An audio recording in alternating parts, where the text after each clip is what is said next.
नमस्कार बंधुरा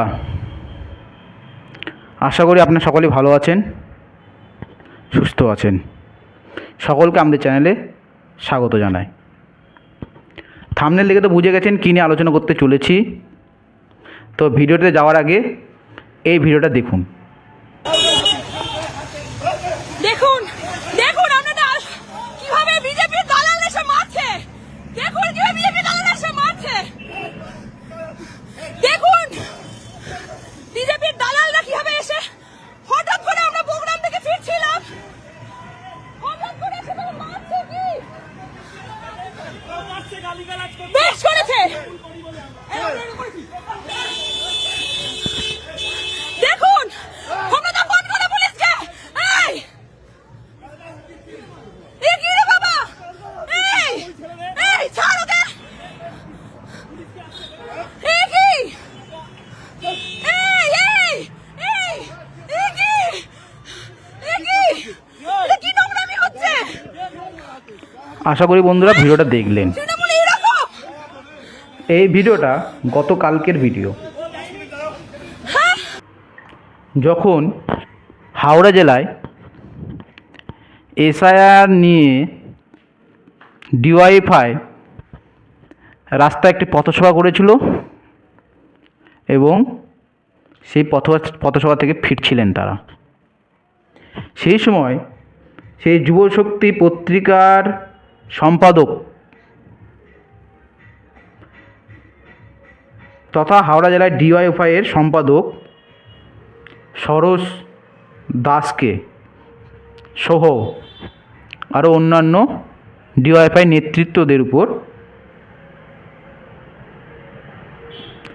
একটা হামলা করা হয়।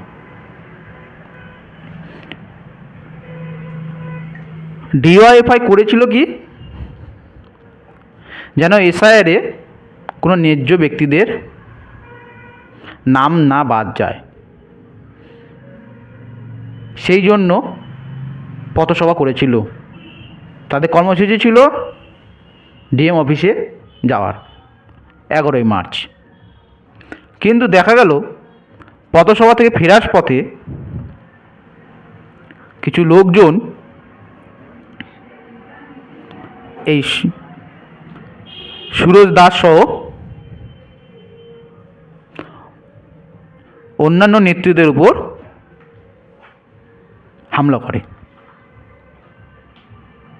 তারই প্রতিবাদে 6ই মার্চ হুগলি জেলাসহ গোটা পশ্চিমবঙ্গে একটা বিক্ষোভ হবে বা আন্দোলন হবে। এই সরোজ দাস করেছিল কি,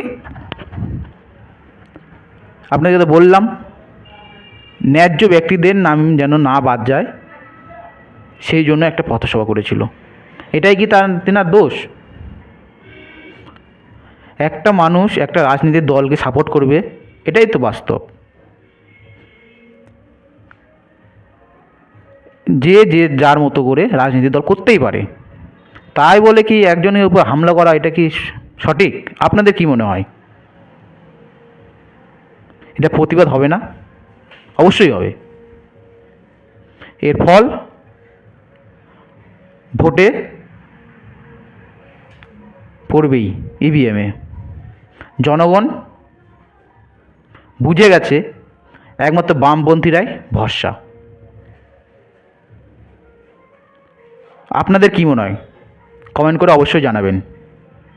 এবং যদি ভিডিওটা ভালো লেগে থাকে অবশ্যই লাইক করবেন, শেয়ার করবেন, সাবস্ক্রাইব করবেন এবং আমাদের সঙ্গে থাকবেন। তো দেখা হচ্ছে অন্য কোনো ভিডিওতে। ভালো থাকবেন বন্ধুরা।